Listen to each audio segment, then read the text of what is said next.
Hello everyone. इस video में हम कवर करेंगे आरबीआई नाउ फॉर नवंबर 2025, जहाँ पे आपको नवंबर मंथ के आरबीआई के रिलेटेड सारे करंट अफेयर्स यहाँ पे मिलेंगे।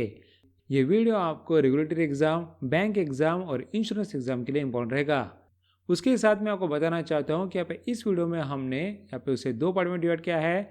एक तो हम यहाँ पे आरबीआई के रिलेटेड करंट अफेयर्स को कवर करेंगे, उसके बाद हम यहाँ पे बाकी रेगुलेटर के करंट अफेयर्स भी कवर करेंगे। साथ ही मैं आपको ये भी बताना चाहता हूँ कि यहाँ पे इस वीडियो का हमने पीडीएफ बनाया है जिससे आपका रिवीजन फास्ट हो। उसके बाद यहाँ पे ये पीडीएफ एक्सेस करने के लिए आप हमारे मोबाइल ऐप या फिर वेबसाइट में जा सकते हो, जहाँ पे आप करंट अफेयर्स के पैकेज में ज्वाइन करके इस पीडीएफ को एक्सेस कर सकते हो। वहाँ पे आप अगर पार्टनर 10 का कोड यूज करो तो आपको 10% का ऑफ भी मिलेगा। उसके साथ आपको ये पीडीएफ अफेयर्समैन आरबीआई के यूट्यूब चैनल में ज्वाइन बटन में RBI monthly current affairs analysis में मिलेगा। लेकिन यहाँ पे याद रखें कि यहाँ पे इस ग्रुप को ज्वाइन करने के बाद आपको यहाँ पे प्रेजेंट मंथ यानी कि एक मंथ के ही पीडीएफ मिलेंगे। जो भी यहाँ पे पिछले मंथ के पीडीएफ है वो आपको यहाँ पे नहीं मिलेंगे। इसके पहले के पुराने पीडीएफ आपको यहाँ पे ऐप या फिर वेबसाइट से ही मिलेंगे। क्लियर हो गया? सो चलिए अब हम हमारे वीडियो को स्टार्ट करते हैं। What is the name of the list maintained and recently updated by the Reserve Bank of India to include the unauthorized forex trading platforms in India? इसका आंसर बताया गया अलर्ट लिस्ट से। बोला गया कि RBI unauthorised forex trading platforms के लिए एक यहाँ पे लिस्ट बनाता है, दैट इज अलर्ट लिस्ट। और यहाँ पे रिसेंटली उसे अपडेट किया गया और जहाँ बताया गया कि अभी उसमें 95 टोटल प्लेटफॉर्म है। Under the reserve Bank of India lending against gold and silver collateral directions 2025, what is maximum weight of silver ornaments that can be accepted as collateral? इसका आंसर बताया गया ये 10 किलोग्राम्स। अब यहाँ पे इस करंट अफेयर में क्या बोला गया? देखिए, recently Reserve Bank of India ने lending against gold and silver collateral के डायरेक्शन दिए हैं और वो अप्लीकेबल होंगे फ्रॉम 1 अप्रैल 2026। और इसमें उन्होंने गोल्ड और सिल्वर कोलैटरल के अगेंस्ट लेंडिंग कैसे होने चाहिए उसके बारे में बताया गया।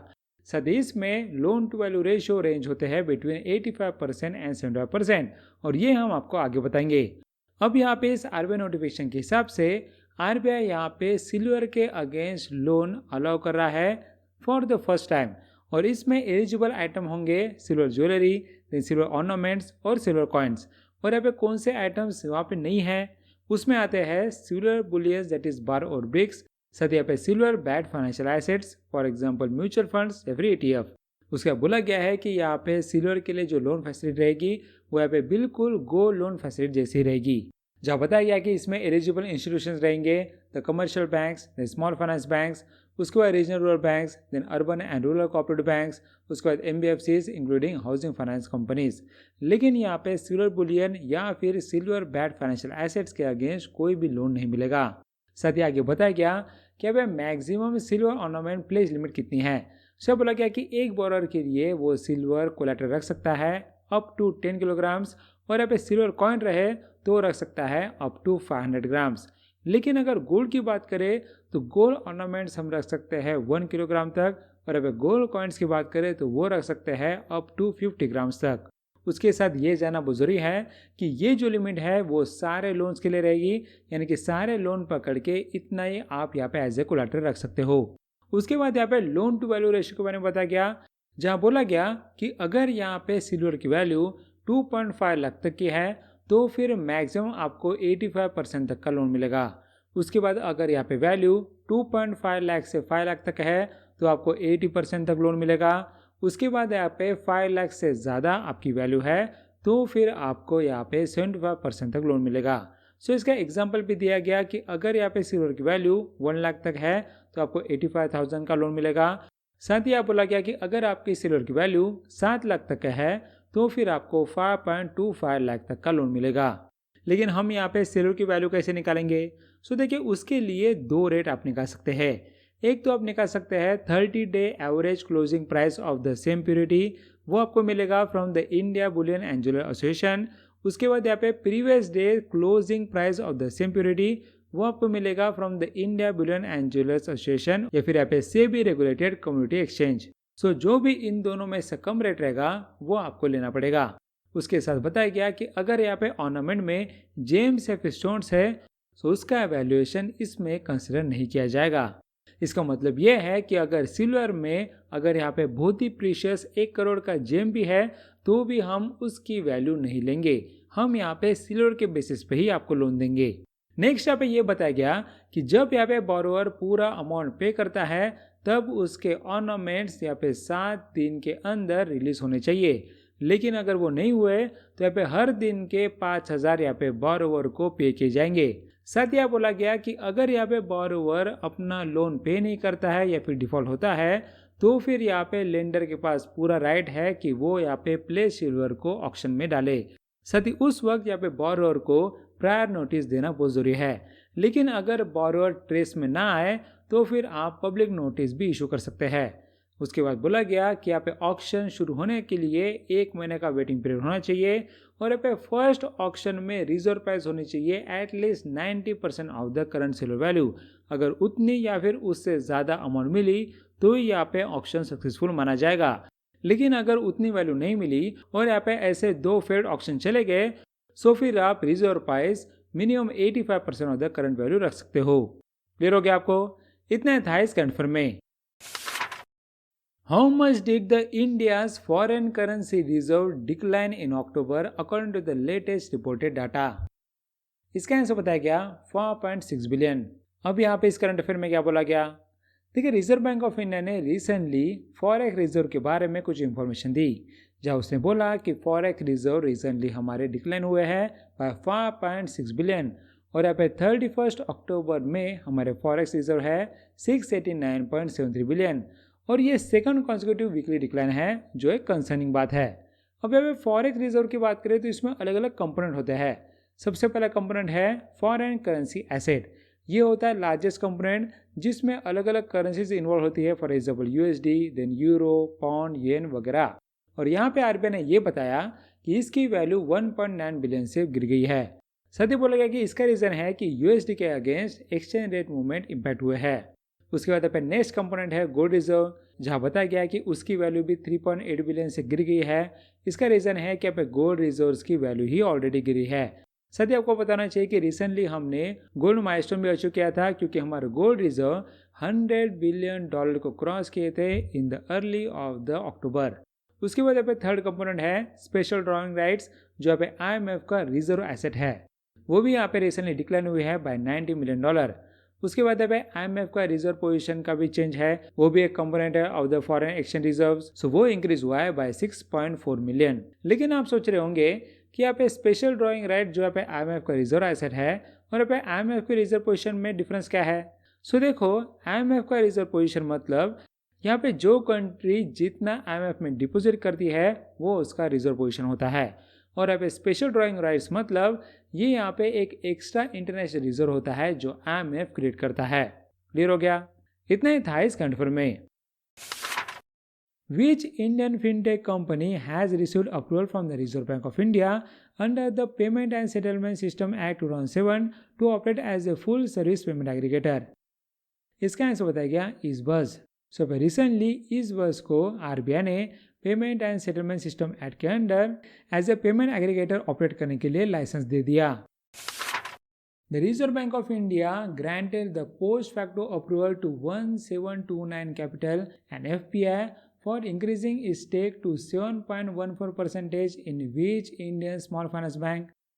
इसका आंसर बताया गया सूर्यदेव स्मॉल फाइनेंस बैंक। सो बोला गया कि 1729 कैपिटल ने सूर्यदेव स्मॉल फाइनेंस बैंक में अपना स्टेक बढ़ाया है और उसके लिए आरबीआई ने पोस्ट फैक्टो अप्रूवल दिया। इसका मतलब क्या?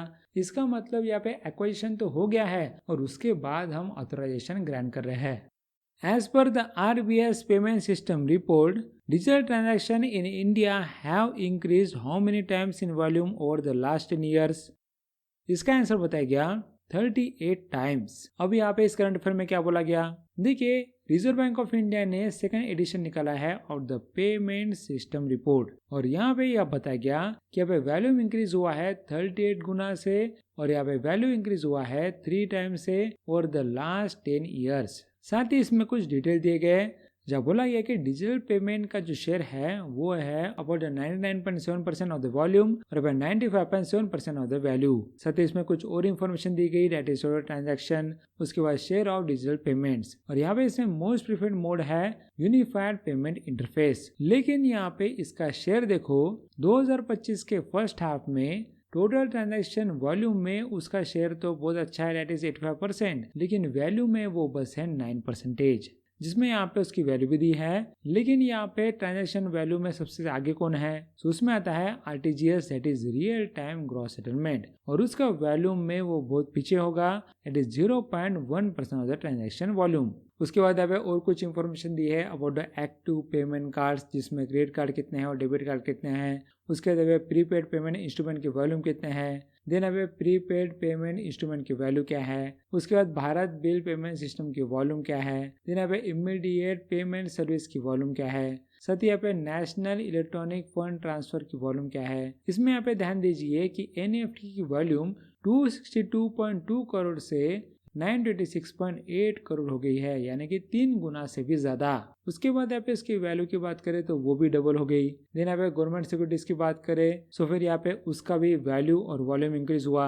उसके बाद यहाँ पे इनवर्ड रेमिटेंस की बात करें तो इंडिया अभी भी वर्ल्ड का टॉप रेसिपेंट है विद 137.7 बिलियन इन 2024, और जिसमें सेकंड नंबर पे तो मेक्सिको आता है, लेकिन उसका जो अमाउंट है वो इंडिया से हाफ से भी कम है। साथ ही रेमिटेंस आउटफ्लो में जो सोर्स है उसमें सबसे पहले आता है यूएसए। नेक्स्ट अब ग्लोबल एवरेज रेमिटेंस कॉस्ट की बात करें तो वो थोड़ा डिक्लाइन हुआ है फ्रॉम 6.65% टू 6.62%, और अब यही बोला गया है कि United Nations sustainable development goal और अब G20 का टारगेट के हिसाब से बात करें तो हमारा टारगेट है कि 2030 में एवरेज रेमिटेंस कॉस्ट 3% तक होना चाहिए।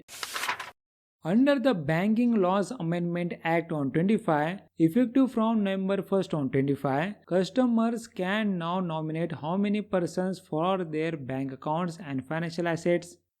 इसका आंसर बताया गया 4। अब यहाँ पे इस करंट अफेयर में क्या बोला गया, देखिए recently banking laws amendment act on 25 निकाला गया, जिससे यहाँ पे जो डिपोजिटर्स है उनके हाथ में ज्यादा कंट्रोल रहेगा for the nomination of the bank account, locker, safe custody asset. साथ ही आगे बोला गया कि इसमें 19 अमेंडमेंट लाए गए और उसमें 5 मेजर लेजिस्लेशन में अमेंडमेंट किए गए, जिसके reserve Bank of India act, banking regulation act, state bank of India act, banking companies acquisition and transfer of undertaking act of 1970 और 1980। सो अब देखते हैं कि यहाँ पे इस अमेंडमेंट में क्या बोला गया।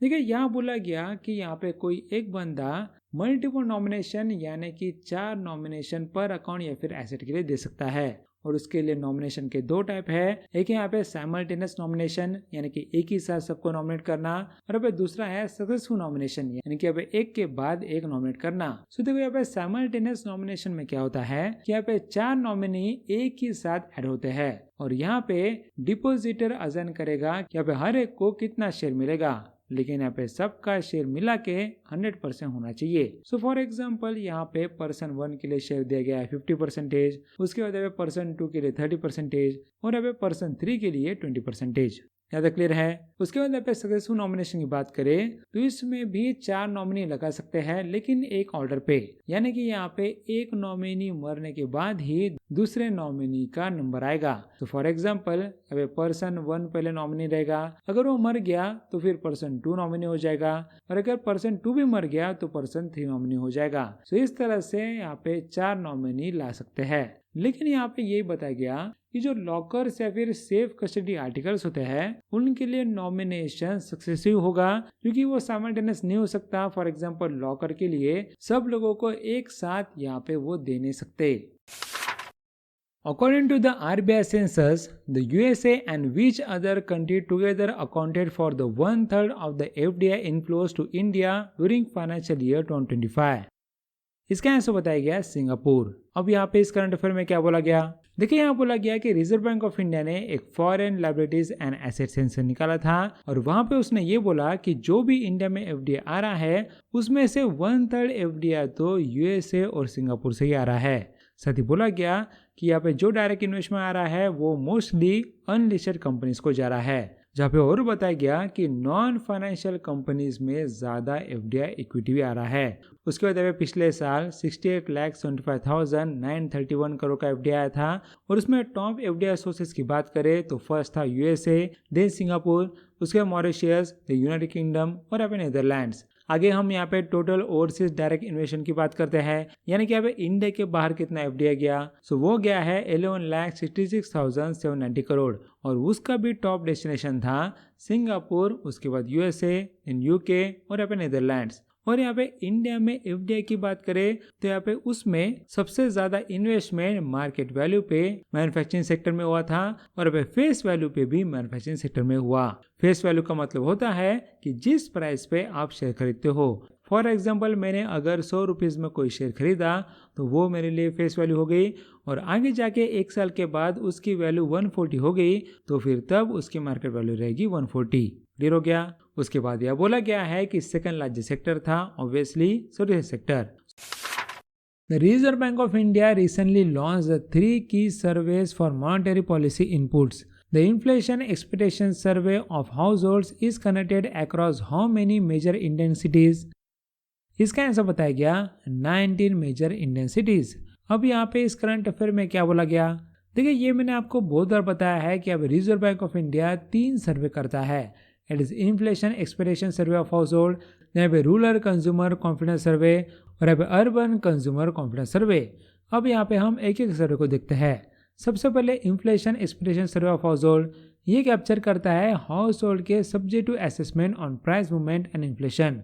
साथ ही ये कनेक्ट किया जाता है अक्रॉस 19 मेजर सिटीज। साथ ही उन 19 सिटीज के नाम यहाँ दिए गए हैं। उसके बाद बोला गया कि इसमें इसका फोकस है on the price changes for the general and specific item for the next 3 months और 1 year। नेक्स्ट है रूरल कंज्यूमर कॉन्फिडेंस सर्वे, जो एक बाय मंथली सर्वे है और ये कवर करता है rural and semi urban house holds across 31 states and union territories. उसके बाद है अर्बन कंज्यूमर कॉन्फिडेंस सर्वे, जहाँ पे ये भी बाय मंथली सर्वे है और ये कनेक्ट किया जाता है अक्रॉस 19 अर्बन सिटीज़ और इसमें कुछ इकोनॉमी रिलेटेड इंडिकेटर्स पे अर्बन हाउस होल्ड के सेंटीमेंट कैप्चर किए जाते हैं और वो इंडिकेटर होते हैं economic situation, employment, price trend, income और यहाँ पे स्पेंडिंग पैटर्न्स। नेक्स्ट अब आरबीआई की बात करें, इसके गवर्नर है संजय मल्होत्रा जो 26 गवर्नर है। उसके बाद इसका हेडक्वार्टर है मुंबई महाराष्ट्र और ये सब हुआ था इन 1935। The Reserve Bank of India has recently removed the lending cap placed on the individual corporate borrowers. What was the previous lending limit? इसका आंसर बताया गया 10,000 करोड़। अब यहाँ पे इस करंट अफेयर में क्या बोला गया, देखिए यहाँ बोला गया कि रिजर्व बैंक ऑफ इंडिया ने रिसेंटली 2016 का जो सर्कुलर है उसे विड्रॉ किया, जो इम्पोज करता था lending limits on banks for the large corporate borrowers. जब बताया गया था कि अब फाइनेंशियल एटिंग में लेंडिंग लिमिट थी कि अब हर सिंगल लार्ज कॉर्पोरेट बोरोवर में मैक्सिमम आप 25,000 करोड़ का लोन दे सकते हैं। उसके बाद अब फाइनेंशियल 19 में वो लिमिट थी 15,000 करोड़। नेक्स्ट आगे फाइनेंशियल 20 के बाद ये लिमिट यहाँ पे थी 10,000 करोड़। सो पे आरबीआई ने ये बोला कि हम इसे विड्रॉ कर देते हैं और अभी यहाँ पे बस कंटिन्यू रहेगा लार्ज एक्सपोजर फ्रेमवर्क। इसमें क्या होता है, इसमें यहाँ पे बैंक के लेवल पे एक्सपोजर लिमिट लगाया जाता है। फॉर एग्जांपल यहाँ बोला जाता है कि यहाँ पे बैंक का जो टायर 1 कैपिटल है उससे 20% से ज़्यादा एक सिंगल बोरोवर को वो लेन नहीं कर सकते, या फिर यहाँ बोला गया है कि यहाँ पे टायर 1 कैपिटल के 25% से ज़्यादा यहाँ पे ग्रुप ऑफ बोरोवर्स को वो लेन नहीं कर सकते। यही अब शुरू रहेगा। The NPCI International Payments Limited has partnered with which wholly owned subsidiary of the Razorpay to enable the Unified Payment Interface transactions in Malaysia? इसका आंसर बताया गया Razorpay Kurlek। सो मलेशिया में यूपीआई ट्रांजेक्शन स्टार्ट करने के लिए NPCI international payment limited ने Razorpay Kurlek के साथ यहाँ पे कमीशन किया। As per the RBI's proposal, what is the maximum financing cap suggested for acquisitions? इसका आंसर बताया गया 70%। अब यहाँ पे इस करंट अफेयर में क्या बोला गया, देखिए यहाँ बताया गया कि रिजर्व बैंक ने रिसेंटली बैंक्स को अलाउ किया है कि वो कॉर्पोरेट एक्विजिशंस के लिए लोन दे सकते हैं या फिर फाइनेंस दे सकते हैं, लेकिन पूरा फाइनेंस नहीं दे सकते। आप बस 70% ऑफ द एक्विजिशन वैल्यू का फाइनेंस दे सकते हैं और बाकी का अमाउंट एक्वायरर को देना पड़ता है। फॉर एग्जाम्पल कि अगर कोई एक्विजिशन की डील हो रही है ऑफ 10,000 करोड़ और उसमें बैंक यहाँ पे 7,000 करोड़ तक फाइनेंस दे सकता है, लेकिन उसमें भी यहाँ पे लिमिट्स है। यहाँ बोला गया है कि जो भी एक्विजिशन फाइनेंस है उसका यहाँ पे टोटल अमाउंट बैंक के टायर 1 कैपिटल के 10% से ज़्यादा नहीं होना चाहिए। और यहाँ पे जो एलिजिबल एक्वायरर्स है वो यहाँ पे लिस्टेड कंपनी होने चाहिए जिनका नेटवर्क भी अच्छा होना चाहिए, साथ ही उनका प्रॉफिट लास्ट 3 ईयर्स में होना चाहिए। और यहाँ पे NBFCs और यहाँ पे ऑल इंडिया फाइनेंशियल इंस्टीट्यूशंस, इन्होंने यहाँ पे एक्विजिशन फाइनेंस देने के लिए बोरो नहीं करना चाहिए। उसके बाद यहाँ बोला गया कि यहाँ पे एक कंपनी के लिए यहाँ पे capital market exposure, direct investment plus acquisition finance, ये बैंक का टायर 1 कैपिटल के 20% से ज़्यादा नहीं होना चाहिए। उसके साथ यहाँ पे बाकी सारे कंपनीज को मिला के ये यहाँ पे 40% से ज़्यादा नहीं होना चाहिए। नेक्स्ट यहाँ पे RBI ने एक्सपेक्टेड क्रेडिट लॉस फेवर के बारे में बताया। यहाँ बोला गया कि जो भी अभी हम इंकर्ड लॉस मॉडल यूज़ कर रहे हैं उसके बेसिस पे हम प्रोविजनिंग करते हैं, यानी कि अगर हमें लॉस हुआ तो फिर हम प्रोविजनिंग करते हैं। लेकिन RBI ने बोला है कि ऐसा करना अभी बंद करो, आपको अभी expected credit loss framework use करना है जहाँ पे आपको लॉस को एक्सपेक्ट करना है और यहाँ पे एक्सपेक्ट करने के बाद उस लॉस का प्रोविजनिंग अभी ही कर लेना है। सो यहाँ पे इसका अप्लीकेबिलिटी डेट है April 1, 2027 और उसके बाद बैंस की प्रॉब्लम और बढ़ने वाला है। जहाँ बोला गया कि ये फ्रेमवर्क अप्लीकेबल होगा to the scheduled commercial banks और यहाँ पे ऑल इंडिया फाइनेंशियल इंस्टीट्यूशंस, और इसमें 4 ईयर ग्लाइड पाथ भी दिया गया है, यानी कि धीरे धीरे आपको ये अचीव करना है। नेक्स्ट यहाँ पे बेसल 3 का रिवाइज नॉर्म्स है, उसका स्टार्ट डेट भी April 1, 2027 है, जिसमें ये अप्लीकेबल होगा to the all commercial banks. साथ ही बेसल 3 के ग्लोबली CR रिक्वायरमेंट है 8% plus 2.5% of the capital conservation buffer, यानी कि 10.5%, लेकिन यहाँ पे इंडिया के लिए वो है 9% plus 2.5%, that is 11.5%। NIPL partnered with which Bahraini payment network to enable the faster remittances between India and Bahrain? इसका आंसर बताया गया बेनिफिट। अब यहाँ पे इस करंट अफेयर में क्या बोला गया, देखिए यहाँ बोला गया कि NPCI इंटरनेशनल पेमेंट लिमिटेड ने बहरीन के बेनिफिट के साथ पार्टनरशिप किया है, जिससे यहाँ पे बहरीन और इंडिया के बीच में क्रॉस बॉर्डर रेमिटेंसेस होगा, और ये यहाँ पे स्पेसिफिक सर्विस इंटीग्रेट कर रहे हैं of the Bahrain's Fawri plus service. The RBI returned Jana Small Finance Bank's application because it had not met the required conditions to convert into what type of bank? इसका answer बताया गया universal bank. अब यहाँ पे इस current affair में क्या बोला गया, देखिए RBI ने जन स्मॉल फाइनेंस बैंक का एप्लीकेशन रिटर्न किया है जिससे वो यूनिवर्सल बैंक में कन्वर्ट हो सकते थे। अब आपको यहाँ पे समझना पड़ेगा कि यूनिवर्सल बैंक के लिए कंडीशंस क्या होते हैं। देखिए, एक तो मिनिमम नेटवर्थ लगता है 1000 करोड़, उसके बाद यहाँ पे as a scheduled bank minimum 5 years का सेटिस्फैक्ट्री परफॉर्मेंस होना चाहिए, उसके बाद यहाँ पे पिछले 2 फाइनेंशियल ईयर में नेट प्रॉफिट होना चाहिए, साथ ही बोला गया कि ग्रॉस NPAs 3% या फिर उससे कम होना चाहिए इन द लास्ट 2 ईयर्स, उसके बाद यहाँ पे नेट NPAs 1% या फिर उससे कम होना चाहिए इन द लास्ट 2 ईयर्स, उसके बाद वो लिस्ट होना चाहिए in the recognized stock exchange. Then यहाँ पे ट्रांजिशन के वक्त किसी भी नए प्रमोटर को ऐड नहीं किया जा सकता और यहाँ पे कोई भी चेंजेस प्रमोटर में नहीं किया जा सकता। आगे यहाँ बोला गया कि प्रमोटर डायल्यूशन प्लान जो दिया गया है वो अगर RBI ने अप्रूव किया तो उसमें कोई भी मॉडिफिकेशन नहीं हो सकता। साथ ही बोला गया कि जिन स्मॉल फाइनेंस बैंक का डाइवर्सिफाइड लोन पोर्टफोलियो है उन्हें प्रीफर किया जाएगा। नेक्स्ट यहाँ पे स्मॉल फाइनेंस बैंक की बात करें तो उन्हें अनाउंस किया गया था इन यूनियन बजट 2014-15 और यहाँ पे ये रजिस्टर होते हैं as a public limited companies under the companies act 2013, और यहाँ बोला गया कि उन्हें यहाँ पे लाइसेंस और रेगुलेट किया जाता है under the banking regulation act 1949। साथ ही बोला गया कि स्मॉल फाइनेंस बैंक यहाँ पे कोई भी जोग्राफिकल रेस्ट्रिक्शन के ऑपरेट कर सकते हैं, उनका मिनिमम कैपिटल होता है 200 करोड़। साथ ही उनके लिए प्रायोरिटी सेक्टर रिक्वायरमेंट होती है कि उन्होंने 75% of the adjusted net bank credit RBI ने बताए हुए प्रायोरिटी सेक्टर को देना चाहिए। Which Indian regulatory body issued a warning to investors regarding the risks associated with the digital gold? इसका आंसर बताया गया securities and exchange board of India. अब यहाँ पे इस करंट अफेयर में क्या बोला गया, ये समझने से पहले आप समझो कि डिजिटल गोल्ड क्या होता है। यहाँ देखिए, डिजिटल गोल्ड में यहाँ पे आप गोल्ड में ऑनलाइन इन्वेस्ट कर सकते हैं बिना फिजिकली गोल्ड को होल्ड करते हुए।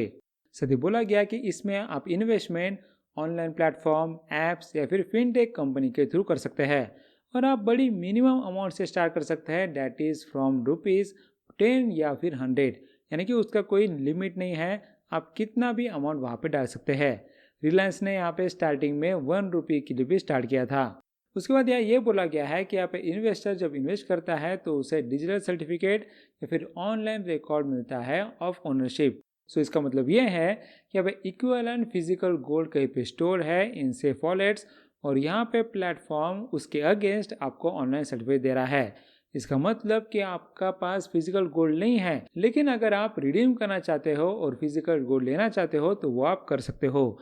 साथ ही आप यहाँ पे उस डिजिटल गोल्ड को कभी भी ऑनलाइन बाय कर सकते हो या फिर कभी भी ऑनलाइन सेल कर सकते हो और पैसे ले सकते हो। सो इसलिए वो यहाँ पे स्मॉल इन्वेस्टर और फर्स्ट टाइम सेवर के लिए बहुत पॉपुलर था।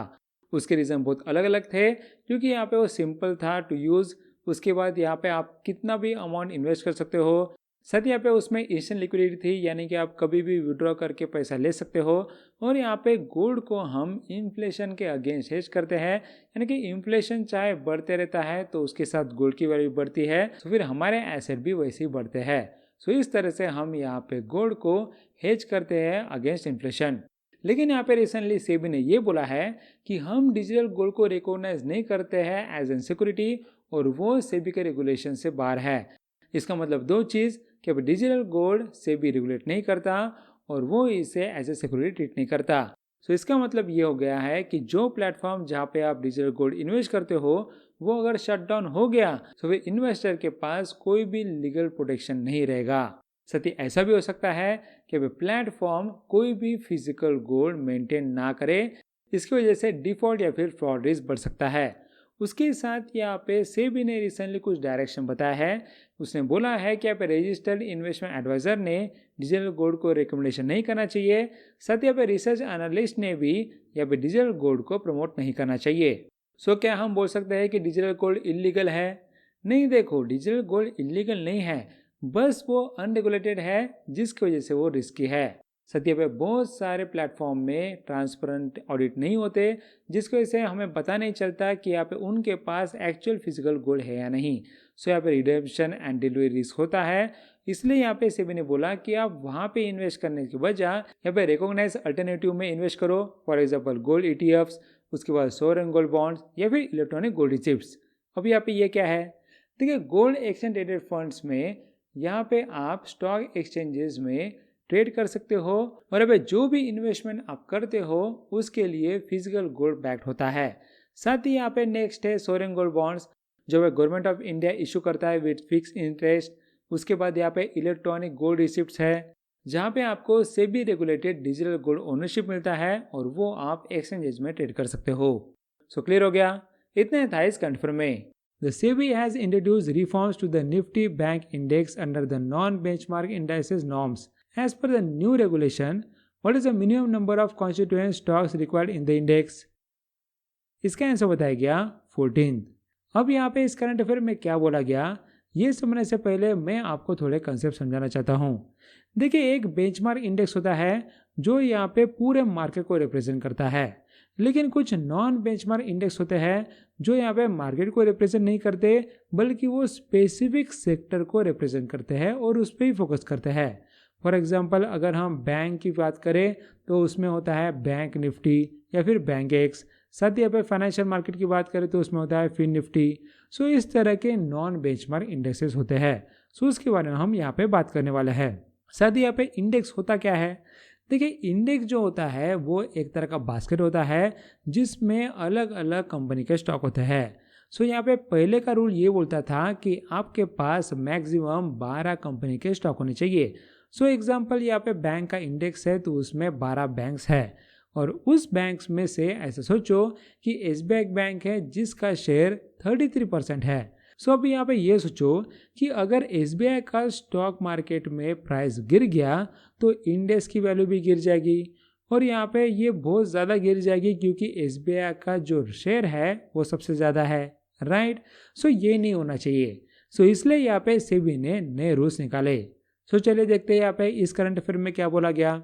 देखिए, यहाँ पे सेबी ने डाइवर्सिफिकेशन बढ़ाने के लिए और कॉन्सेंट्रेशन रिस्क कम करने के लिए कुछ रूल्स निकाले और वो अप्लाई होता है to the non benchmark indices जैसे कि बैंक निफ्टी, बैंक एक्स या फिर फिन निफ्टी।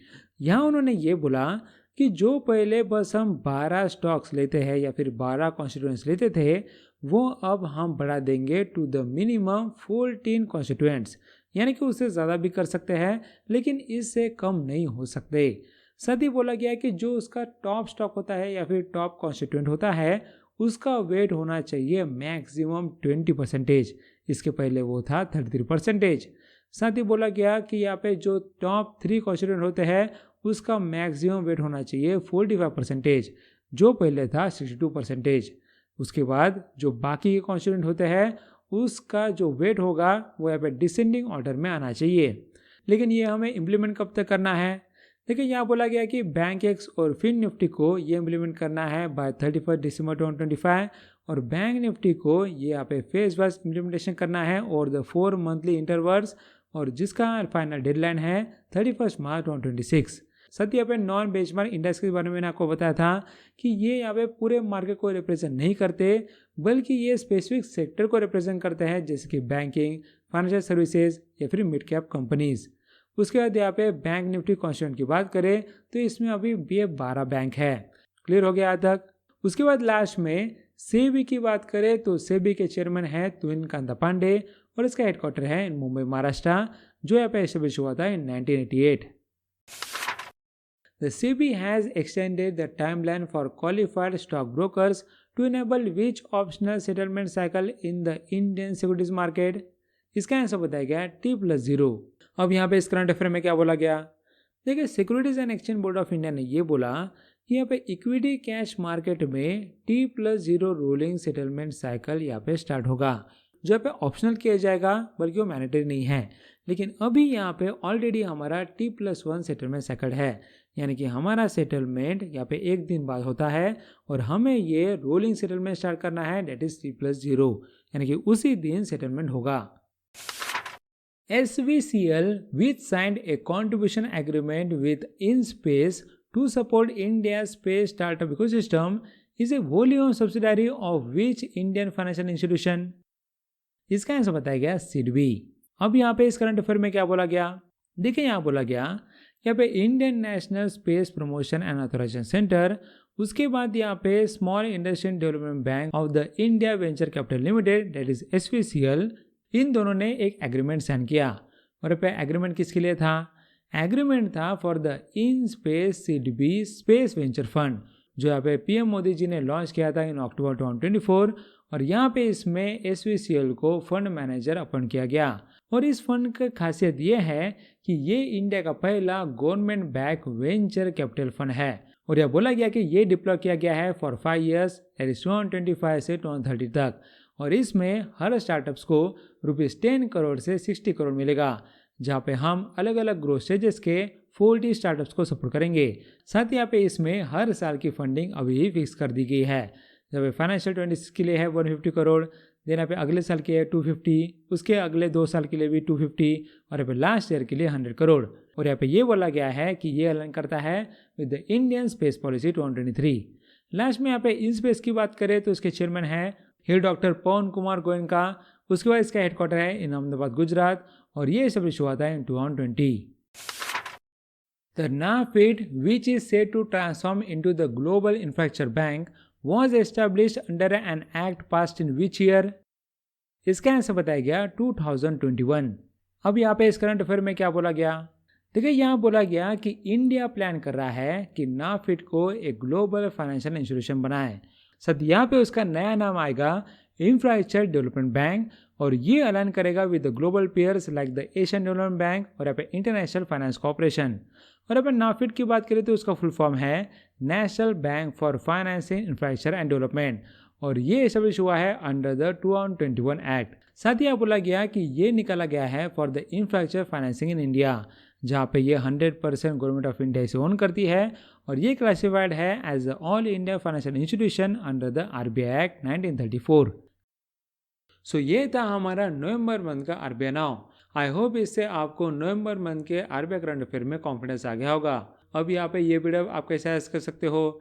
देखिए, एक तो आप हमारे वेबसाइट या फिर ऐप में जाके यहाँ पे करंट अफेयर्स के पैकेज में ज्वाइन कर सकते हो, या फिर आप हमारे यूट्यूब चैनल में ज्वाइन बटन में आर्या मंदी current affairs and ICIT group में ज्वाइन कर सकते हो, जहाँ पे हम 1 मंथ के लिए नवंबर का PDF रखेंगे।